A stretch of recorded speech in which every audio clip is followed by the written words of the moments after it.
All right, welcome everybody to the Life Between All or Nothing. I'm Scott J, I'm Mary Kay. and we're here to tell you that it's never too late to make a change. It's never too late to start living the life you're supposed to be living and to be authentic.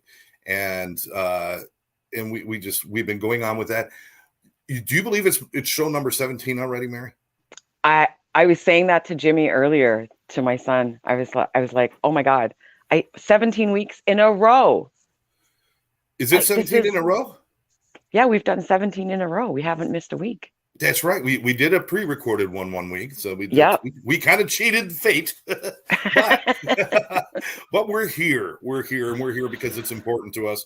Because both Mary and I have walked the path of not living your authentic life and doing what everybody Yep. thought you should do instead of what you really wanted to do, and then later in life you start living that and realizing, wow, what was I waiting for? We got people jumping out already. We got Sandy Mom with us. Sandy Mom, hi. Sandy Mom joining us. And, Beautiful. a couple other people are already watching. I can see them out there. So fantastic. I don't even know how to do this because this show is so important.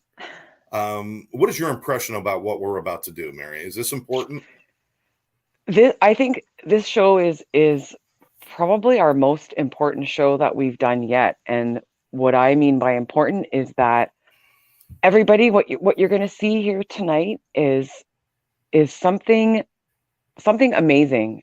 We have a young person who is going to talk about his life, and to me it feels like he's lived like 5 lifetimes and is way ahead in his thinking than most of us. Like, we don't get to that until we're midlife or 50, sometimes even 60. So much Yeah. experience. So, and it's going to be something. I mean, I'm already inspired and we haven't even talked yet. I think it's going to show people that you can go through stuff and you can overcome. It's persistence. It's keeping hope. And I'm not going to take the words out of Cordy's mouth. So I can't wait. I'm really excited. I'm excited too. And I guess we should tell everybody right off the bat. This is my daughter, who is now my son. But this is Cordy. I've talked about my youngest before and how important she is to me, and that she's had her struggles, just like I did. But now on the right path. And when I was talking to Cordy, I said, "Would you like to share your story?" He was absolutely, people need to hear it. I want to share it because if I could stop somebody else from experiencing what I experienced, I need to be a part of that. I couldn't be more proud to bring this person on. There's not a person on this planet that I'd want to talk to more tonight than Cordy. So let's Aw. bring Cordy in. Hi. Hi. You guys almost made me cry. We haven't even Okay. started yet. I know. I was like, oh my God. It's all right to cry. I might be doing some of that myself. Now, this is awesome. I mean, let's just take a moment and appreciate how cool it is that here I am down in Florida. Mary, you're up in Canada. Cordy, Yep. you're Wait. in Connecticut. That's it. We are like all over the place, but we're all here together to share like our experiences, our strength, our hope, and our message with people. This is great that we're able to do this, isn't it? Amazing. Yeah, it's amazing. Yeah. That's what's good about the internet right now, too. Everybody can connect in different ways and from all different types of the world, and it's really cool. Absolutely, absolutely. And there's internet. There's also a lot of places for help. Mhm. If you are looking for help, whether it's Mm. mental health, depression, anxiety, other mental health disorders, addiction, um, abuse, there's plenty of places out there. Um, the internet can be used for so many great things and so many great messages. I know there's a lot of garbage out there too, but just be Of aware of course. that while we're talking today. If something that Cordy says, or I say, or Mary says, that strikes you and you feel that you are in danger from either something that you're feeling yourself, an action that you're doing yourself, or something that's being done to you, reach out for help. Yeah. Please do not hesitate. Reach out for help. I think we've No all. matter No matter how young you are, how old you are, no matter what, you should always not be afraid to ask people for help, because sometimes that's what we need. And that's like one of the biggest things, is to say it out loud to someone and be like, I don't know what I'm doing. I need help. That's huge. You are so right. Karen is with us. She's saying hi, everyone. Hi, Karen. Hi, Karen. Sandy, mom. Hi, Cordy. I love you. Little special message for Cordy. And Therese is with us. Hi, Cordy. Hi, so, Therese. so proud of you. Fantastic. I'm crying already. Dang. I know.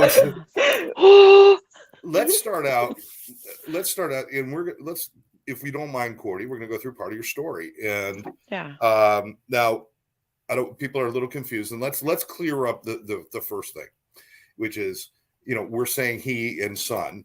You were born Cordy, my daughter. At what point was that when you decided that that you weren't the kind of in the girl realm and you needed to be in the other area? What was that about? Decided was so I think I always had an idea. There was always something in my head since I was young. I definitely, having the big brother, I was always very jealous of my big brother and how he dressed, how he carried himself.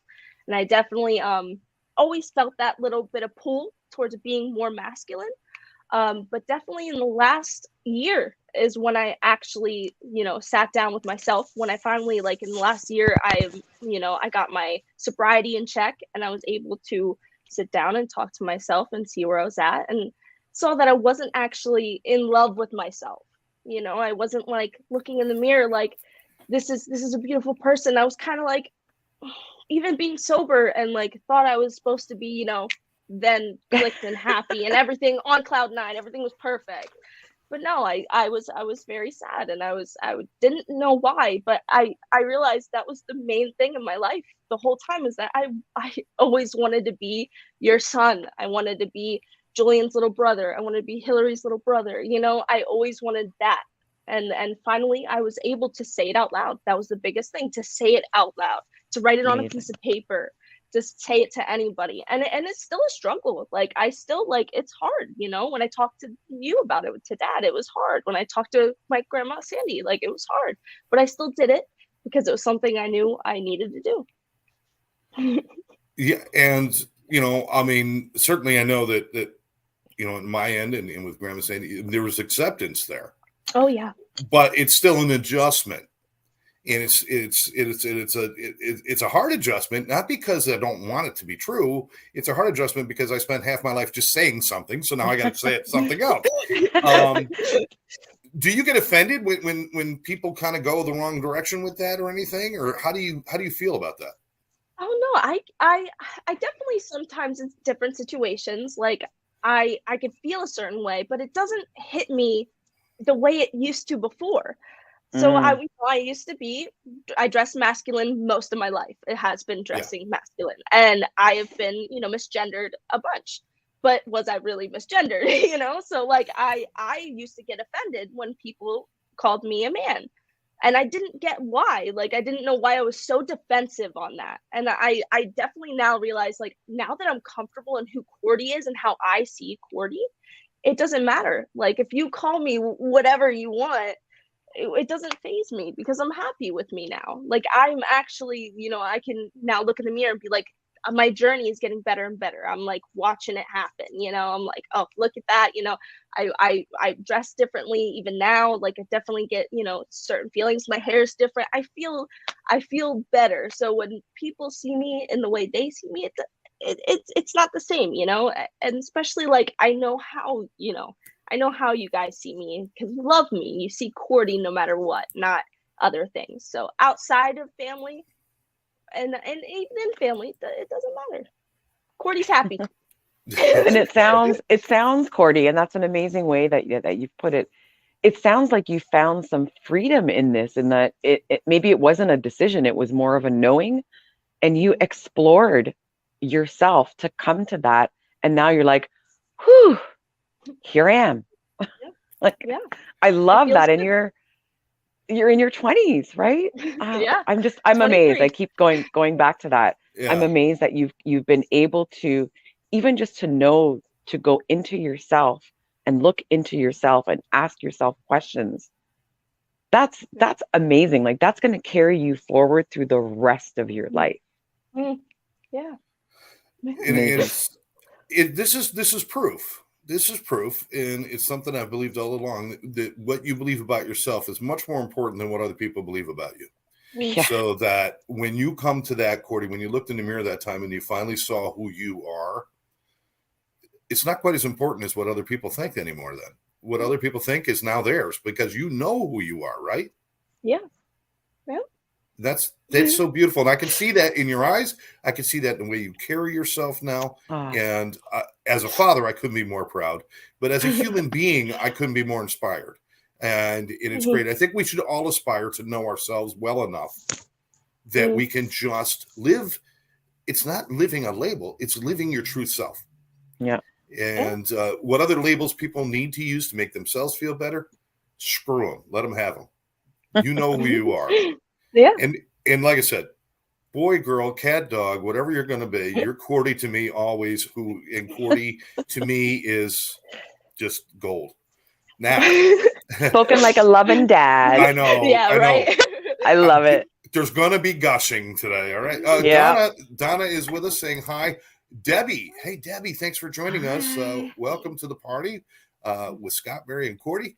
And then Cordy's so incredibly proud of you from Sandy Mom, or for you, Grandma Sandy. Sandy Mom. I call her Sandy Mom. It's Sandy Mom. I got Mom, Sandy Mom, and Grandma Sandy. You got lots of hats you're wearing there, Ma. All right. This is huge. This is huge. People struggle with their sexuality or with their own identity. Not even about sexuality as much as your own identity. People struggle with that most of their lives.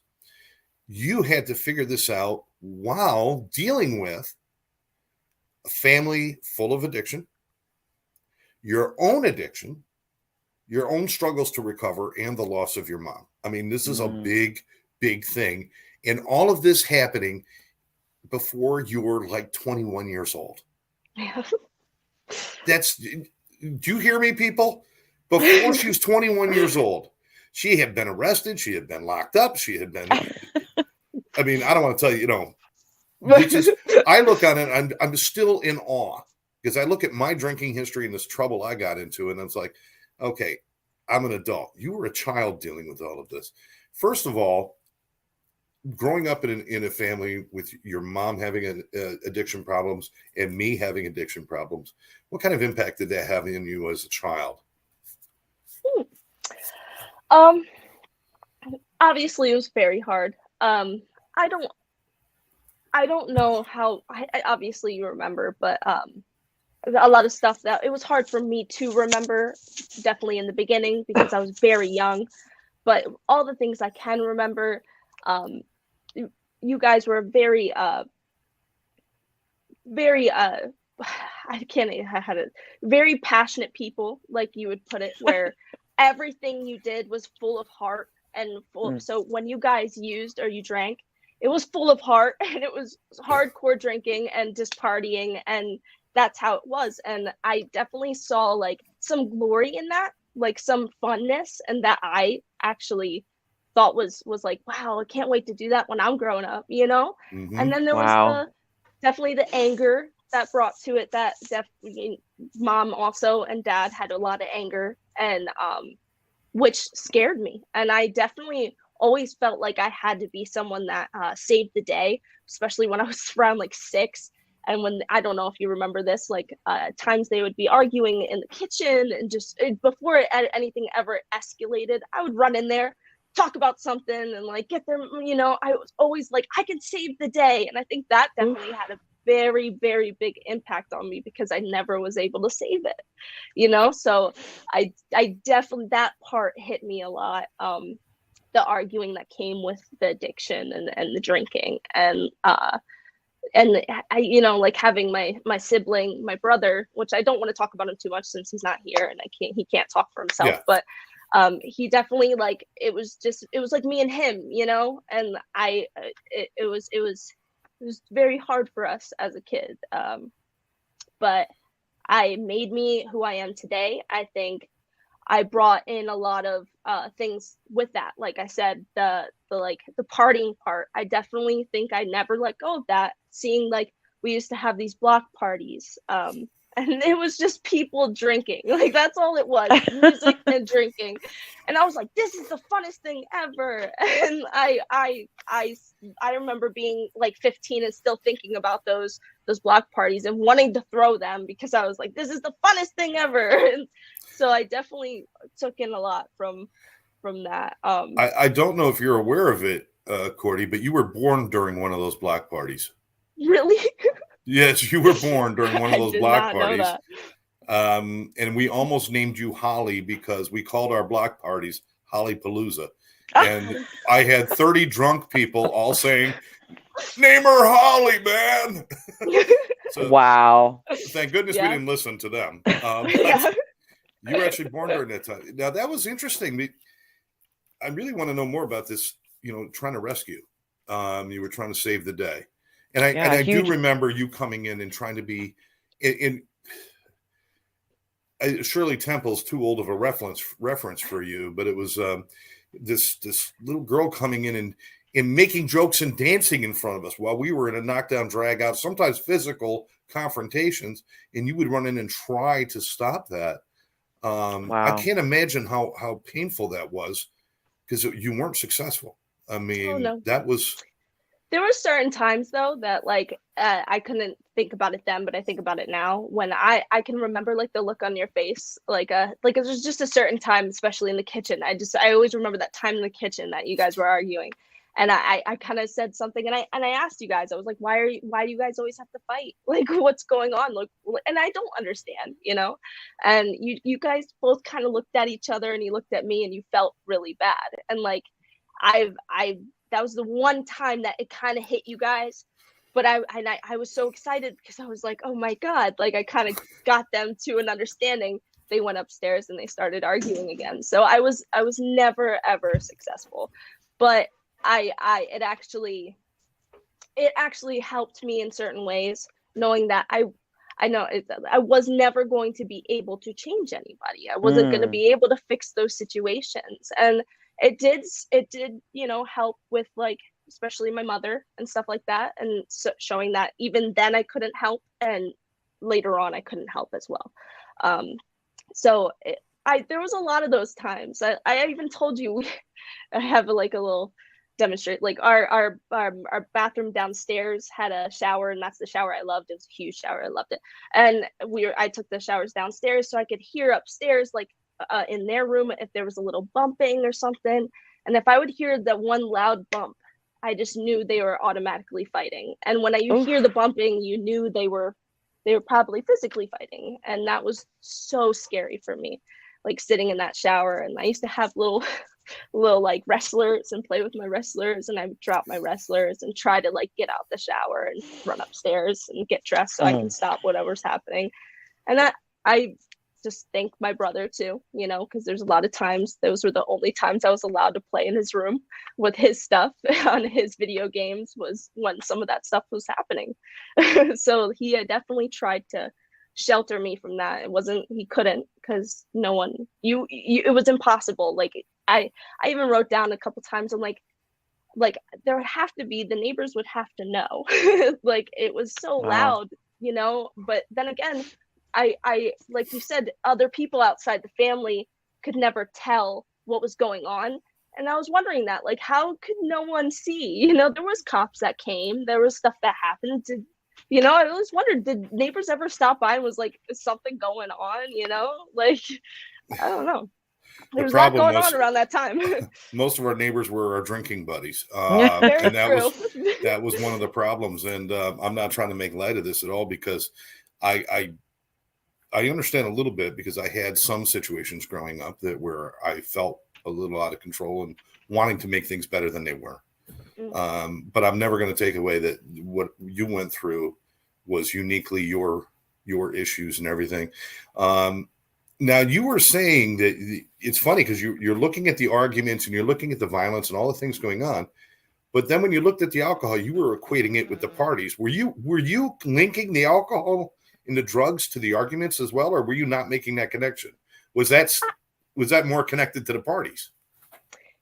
I'm not sure. I definitely did not connect it because I think, which is weird because it definitely came along with me, and no matter what, drinking and doing drugs brought my anger as well. So I didn't I actually never put that two together where, it like I saw all of it and I actually had all of it, and it's funny, I never actually ended up partying well either. I was never the partier. I that was my goal, and I was a very selfish and very wanted everything all to myself kind of person, and I don't know, so I never actually got there, but I definitely now realize that I'm a lot like my mother and father too. So when it did come to those things, and when it came to drinking, especially because I never like hung on to drinking as much as like my other family members. But when I drank, I got very angry, like very, very angry. Even the day after, I was like in a storm cloud of anger, and everything around me was just a problem besides myself, So that definitely carried on with me, and not that I knew that though. I just want to throw some comments. Debbie Bettendorf, our friend who has our podcast, Just Find It, or Find It. She says, so honest and heartfelt. And she also added, Absolutely. that is an empower realization, Cordy. The whole thing about your childhood and what you couldn't do. And you can't necessarily stop, change, or help others. You are wise to use that experiences and to understand that. These people have been waiting to hear your story because I have kind of laid it out a little bit. A lot of these people here. If you're comfortable sharing, I mean, you're the child who's trying to save the family. It sounds like, and I recognize you doing that at times. I really do. Unfortunately, addiction is addiction, and when it's gone, it's going. And that's a huge burden, Cordy. Like that was a huge burden that you took on at, I think you said 6 years old. Yeah, that's a huge burden. Yeah, that's huge.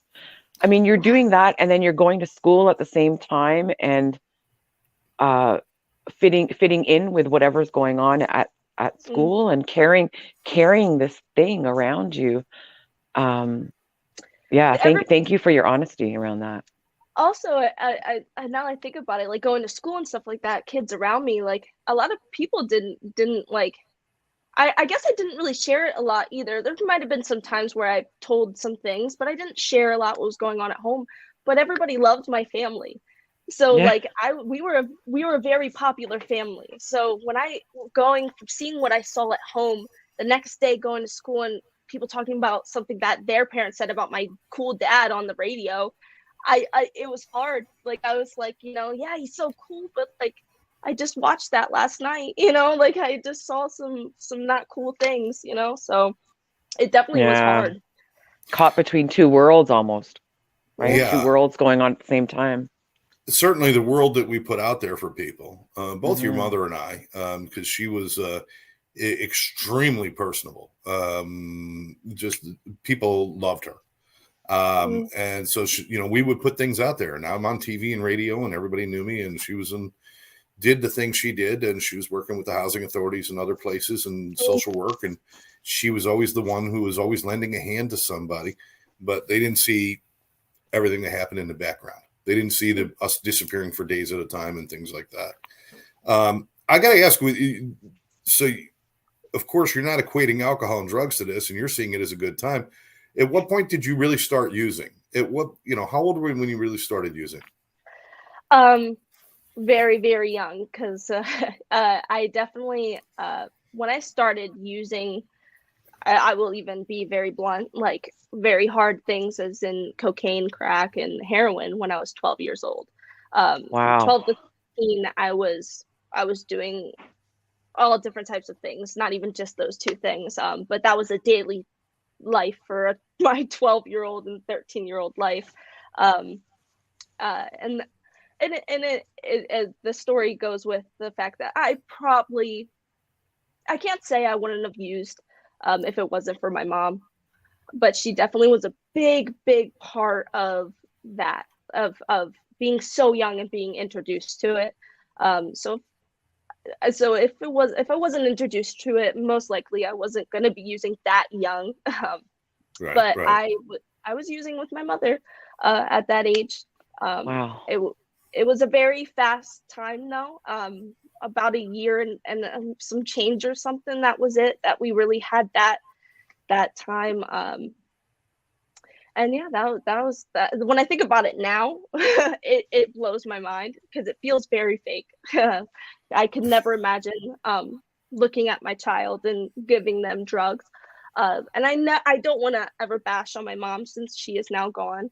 And she went through so much, and she was sick and she had a problem like that she just had our disease, and that was no one was going to change that, but how it planned out, it was something that will always be so hard for me. It was something I will always work on because I have anger, I look at my 12-year-old self and I'm like, what are you doing?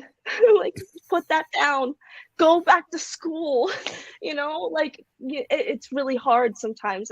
There was a time that my dad introduced me to someone that it was kind of like hypnosis kind of thing, where I sat down and I was able to see my younger self.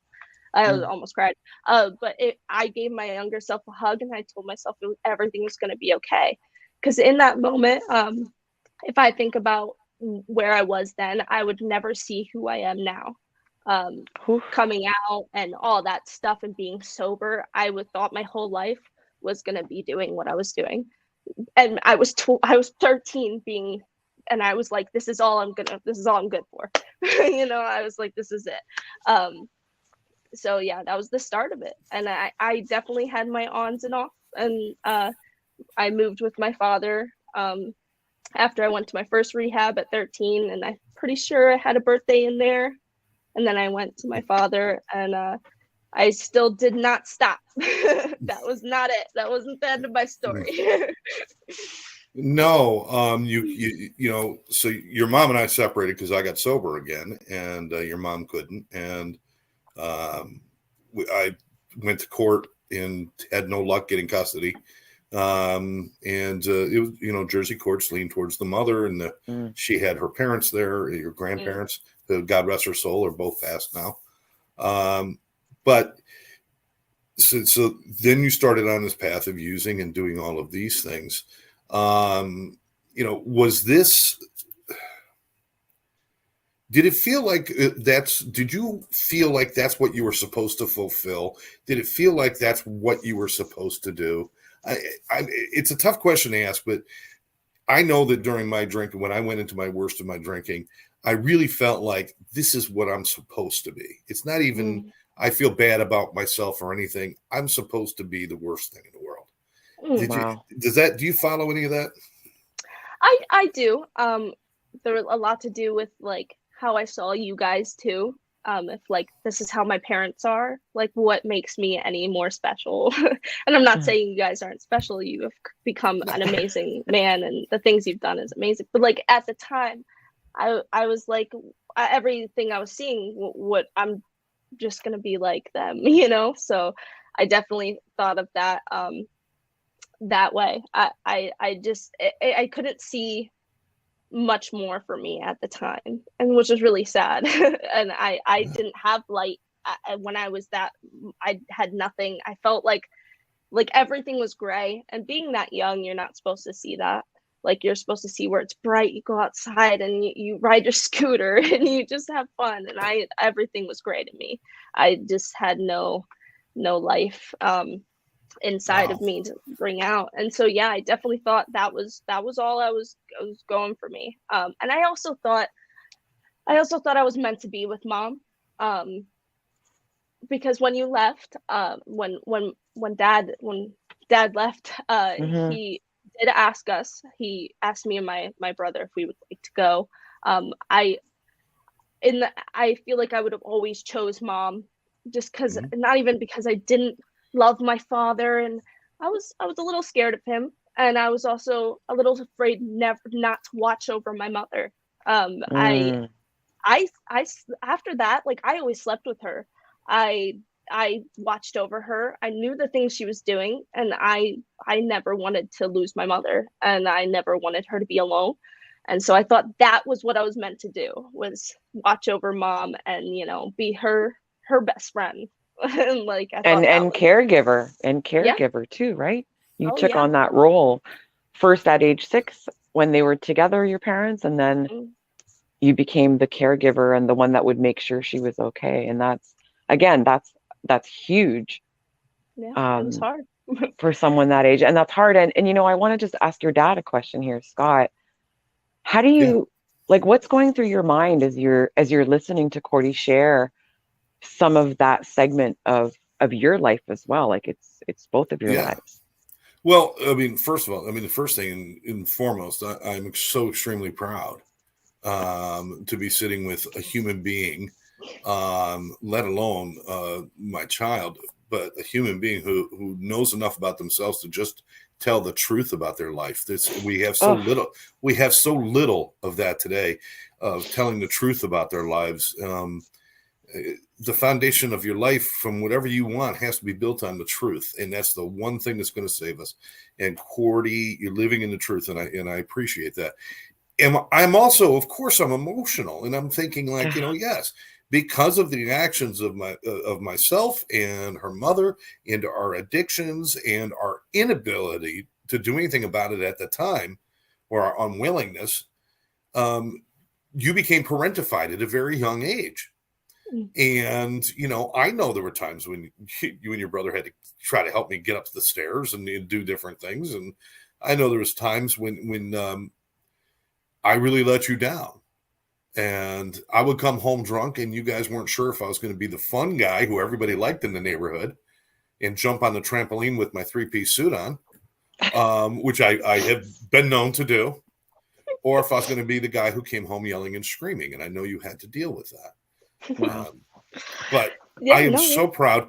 Listen, I would rather shed tears with you than hide from anything anymore. And I don't ever want you to hide from who you are, from what you've become now, and certainly from what has happened in the past. I don't ever want you to ever have to hide from that, because when we hide from that, we hide from the truth. When we hide from the truth, we create the lie, and the lie is what keeps us in our addiction and keeps us depressed and sad and lonely. Oh yeah. So I'm just nothing but proud, Mary. If that answers your question, I couldn't be more proud. It totally does answer my question. And so I'm saying this to both of you right now. Like, I'm in awe of you. And for you, we're fast forwarding now to now from what we've heard. And look at the two of you together. And I know, Cordy, the stuff that your dad tells me about you and the relationship you guys have now.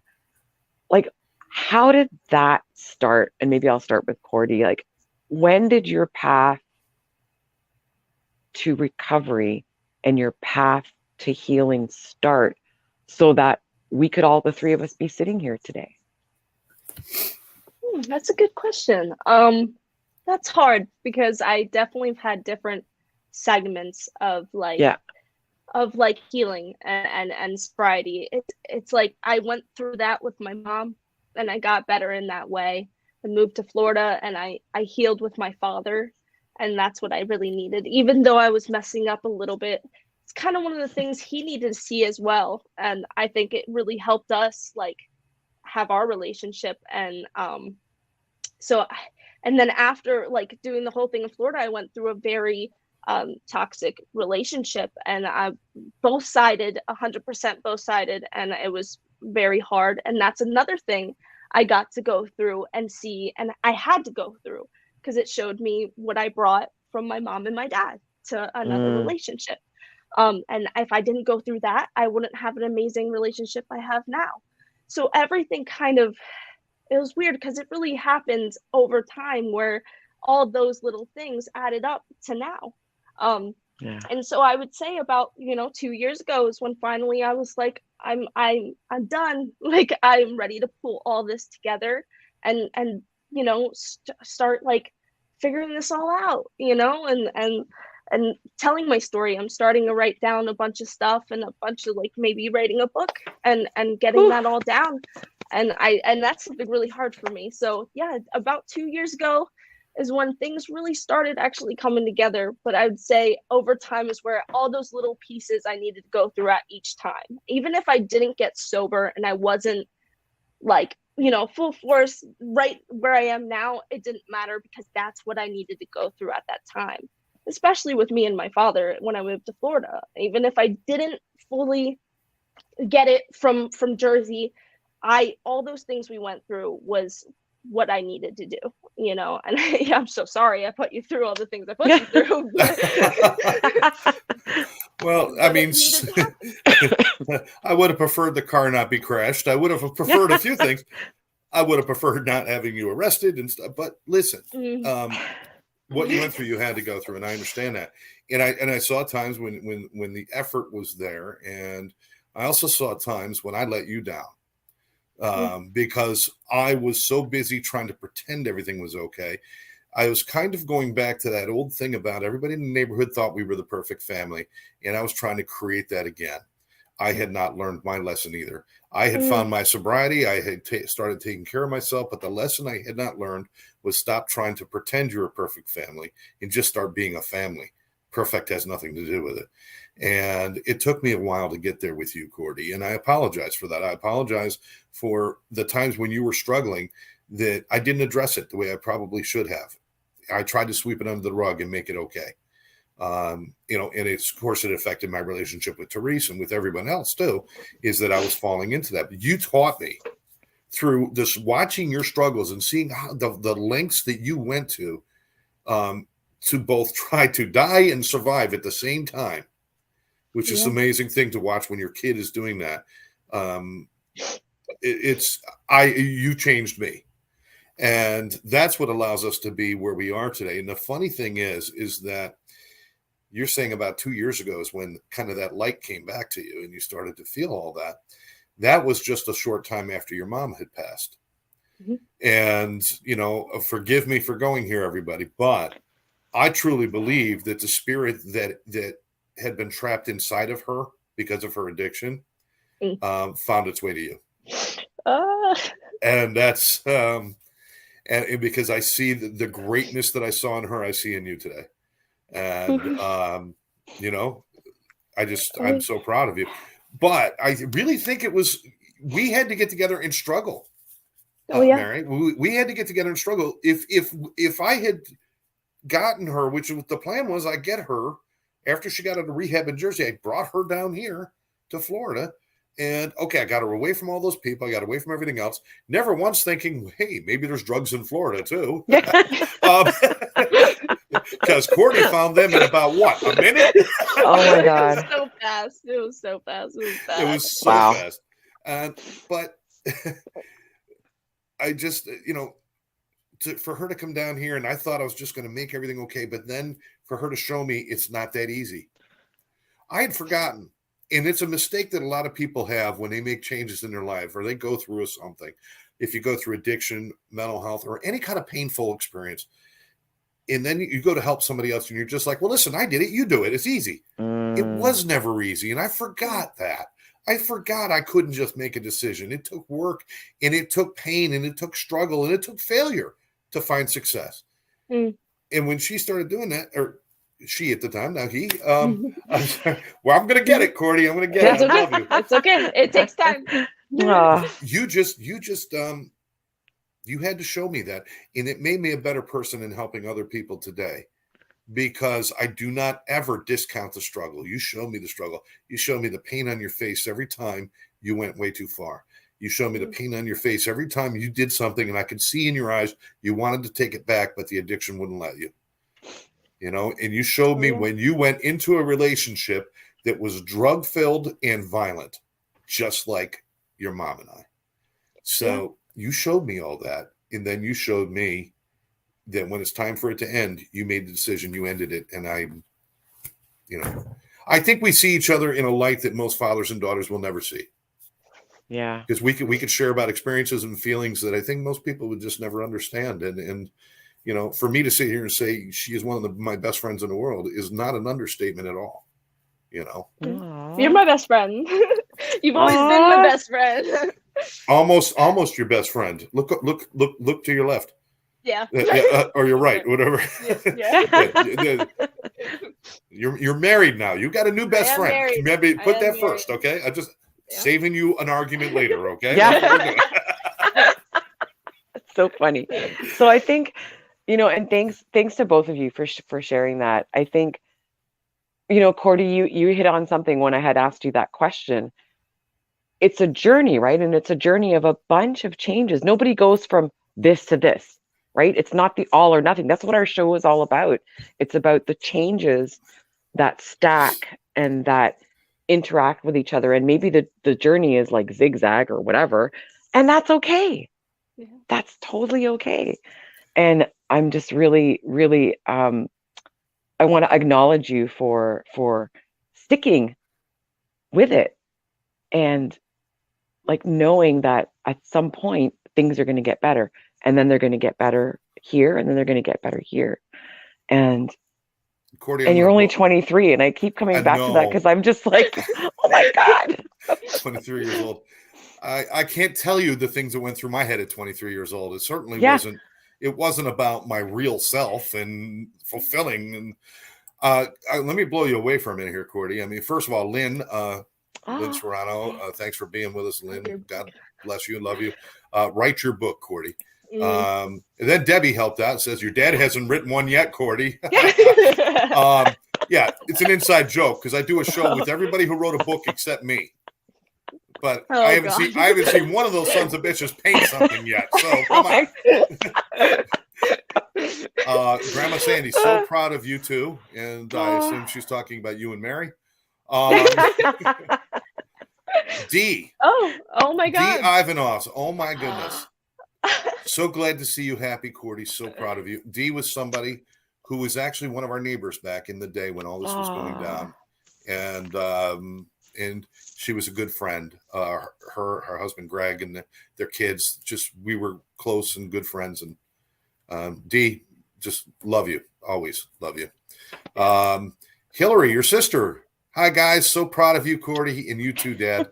And now we want to explain something that a lot of what Cordy's saying when she's talking about going to her brother and stuff, her sister was heading off to college. So her older sister, although Hillary had to deal with it, and we should probably have her on the show sometime for another perspective on growing up in a crazy house. But she was off to college during the end and while Cordy was going into the drug use and stuff. Therese is sharing, Cordy, I knew you could.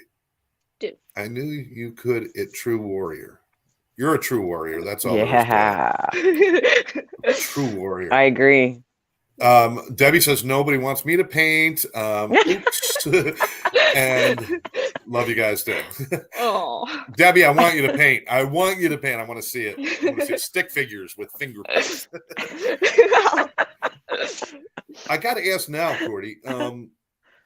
You fought addiction. You crawled your way through a family where you had to be the hero, and be parentified in some cases. You went into the depths of addiction, and let's not mention the anxiety and all of the other things you suffered from too. Panic attacks and anxiety and all those things. Still do. Yeah. Depression. And then, of course, finding that anger level in you that you didn't even know existed, the violent part of you, the loss of your mom, finding a way out of all of this and all of this big pile of pain.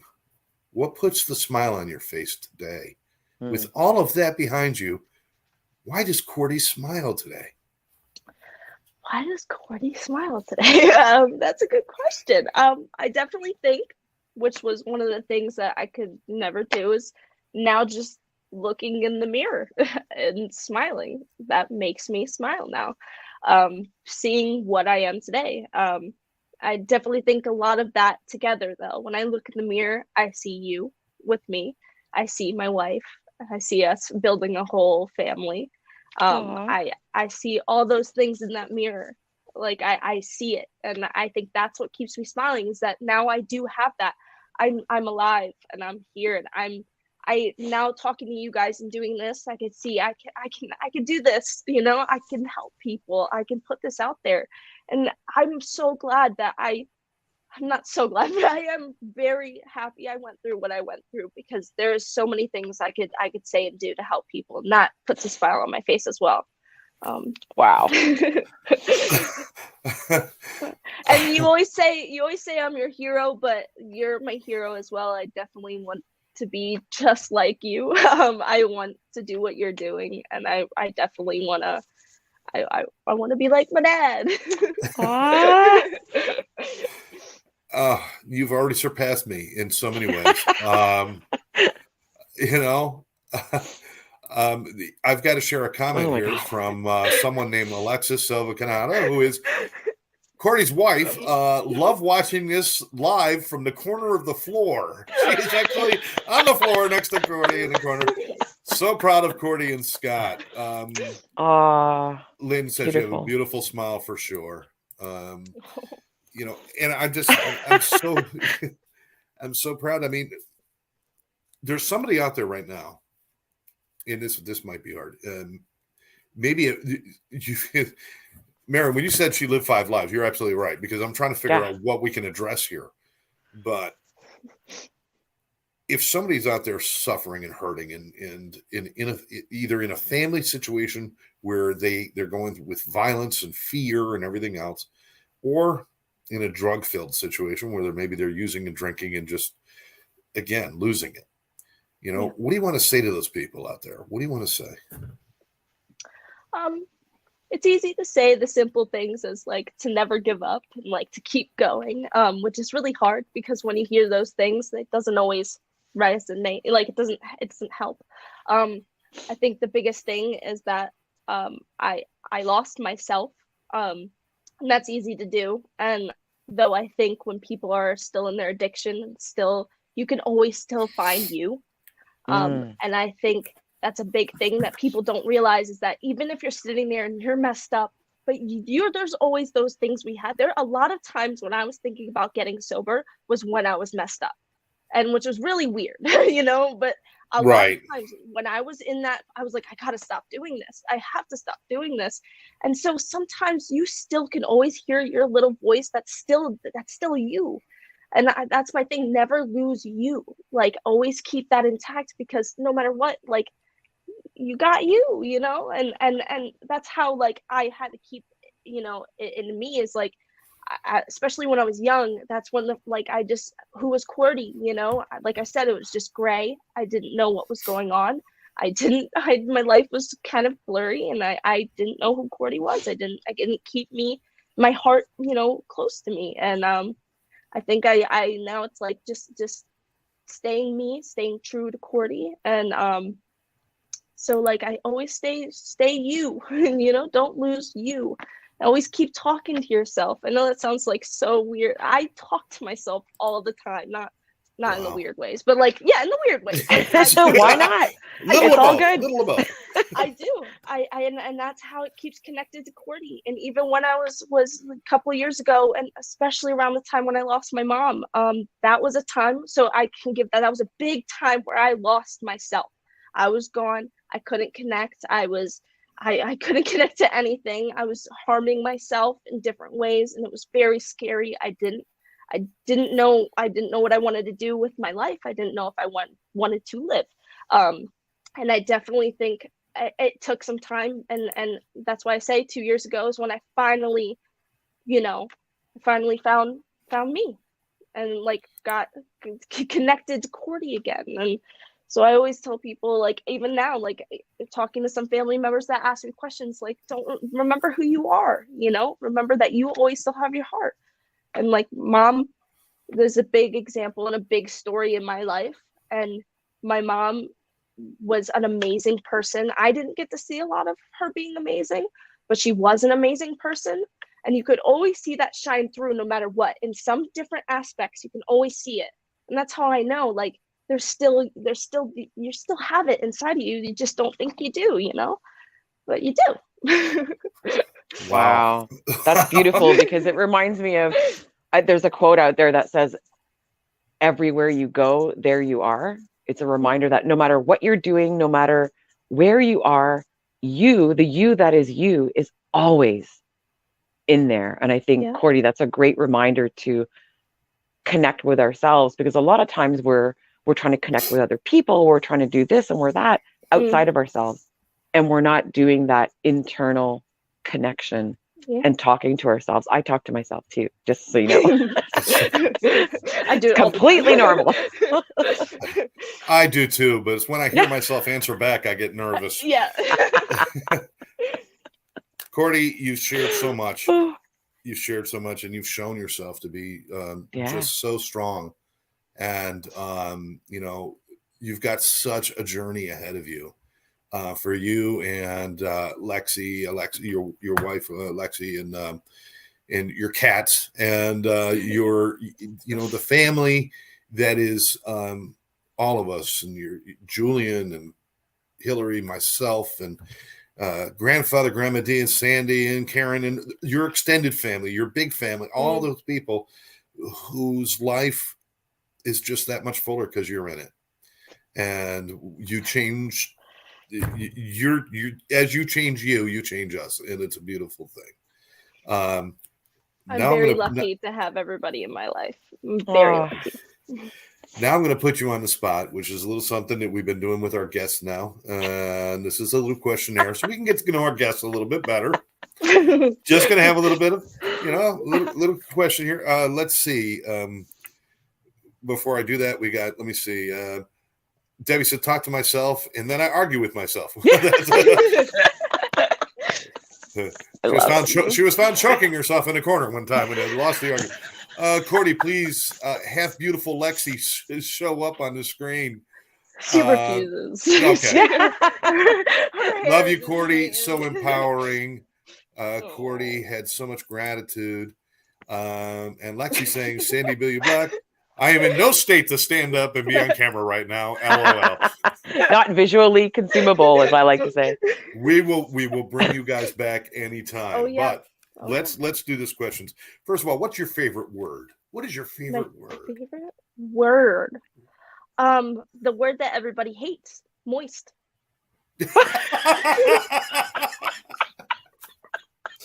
What is it? That's a Justin Trudeau. Justin Trudeau word. I know. Do you like it just because nobody else likes it? Yeah. I love it. I love that. Moist. What is your least favorite word? My least favorite word, hate. Okay, beautiful. What gets you excited spiritually and creationally and emotionally? What gets you excited? Gets me excited? Yeah, it gets you happy and excited and. Lexi. Okay. Makes me happy. Beautiful. Definitely. Okay. What noise do you love? What noise do you love? Birds chirping. Okay. What noise do you hate? The dryer. Really? Yeah. The dryer. This is great. Okay, a couple more. What profession would you really love to try? What job or profession would you really love to do if you had a chance? To try? Probably to be a pilot. I think that's a really cool thing that I always would love to do, but I just never actually pushed myself to get on that side of Okay. Cool. There's still time. What job or profession would you never want to do? Plumber. Good choice. Right? Right? Good choice. I'm just being honest. They make good money, though. All right, last question. If heaven does exist and you go to the pearly gates, what would you like God to say to you when you arrive?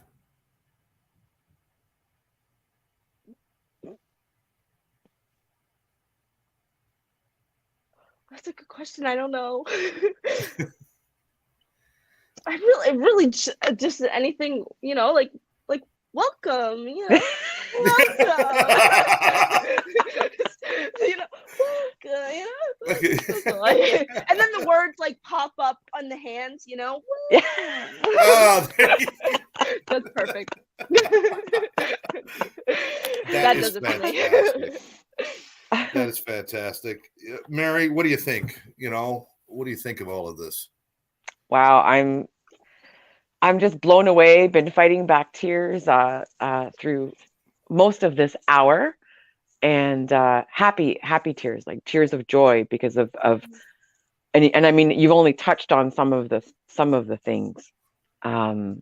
Very inspiring. I'm so glad that you came onto the show to do this, and I know for sure that somebody listening to it now live or even on the replay, something you said is going to help them make a change, a small change. It could even save their life to see you here the way you are today after going through all that. So I'm very grateful that you're here and glad to finally see you on screen in real time. Yeah. Debbie says, God will say, thank you for getting to know yourself and loving yourself. That's what he's going to say. But I'm sure he'll still have the letters in his hands when he dies. Somewhere. I want to thank you, Cordy, for your bravery, but more importantly, for showing us a little bit about just what we really need to do, which is get to know ourselves, to look inside ourselves, to stop looking at the past as a horrible thing and start looking at it as that's what got me here. To see that at 23 years old, to see that at 43 or 63 is a miracle in most people. But at 23 years old, you've got a lifetime of inspiration in front of you. And only because you continue to be inspired yourself by the things you do, the things that you and Lexi are going to accomplish together, and the people, and being around people who love you. I couldn't be more proud. I couldn't love you more. And we don't spend as much time together as we want. But we're constantly in contact. And when we are together, it is, we make the most of every moment. And that's what you need to be doing. I'll tell you this. I've been separated from the kids. Cordy and I spent time apart, and not good time apart, bad time apart. And it's happened with your brother and with your older sister, Hillary, where it's just not good time apart. Don't let that happen to you people out there. If you've got children, we all go through struggles and everything else, find forgiveness in your heart, find love in your heart, and just take care of business and take care of your family, for crying out loud. That's all you got. That's all you got. So, Cordy, any final thoughts there, kiddo? I just want to say I love everybody, and like you said, I hope everybody, hugs each other and tells each other, like, I love you, Dad, and I love you. I love everybody, and I hope everybody can look at each other and tell each other they love each other as well. Oh, I'm gonna hug myself. Well, we've come to the end of the show. Told you it was going to go. Wasn't too painful, was it, Cordy? No, it was great. No, not too I was bad. nervous. You're a natural, Cordy. You're a natual. I mean, I would, if you guys invite me again, I would totally maybe next time me and Lexi could do it together or something like that. Whatever, whenever you invite us, I'll always do it. beautiful. Even if I'm nervous, I'll always take the jump and do it, because you never know. Like, this was an opportunity you could not turn up down. So Oh, that's right. Love it. We'd love to have you back. A moment to be of service to everyone, and you took advantage of that. And anyway, but I'm sure as all the comments are flowing in, everybody's saying thank you for Cordy. Great job, hugs, love you. Lots of comments coming in, but right now it's time for us to say goodnight. And Mary, any final thoughts on saying goodbye? I'm speechless, so I'm just gonna say goodnight. Thank you, guys. I'm going to say take care of yourselves. Remember, each day, do one thing nice for somebody else, two things nice for yourself, and you'll never have a bad day.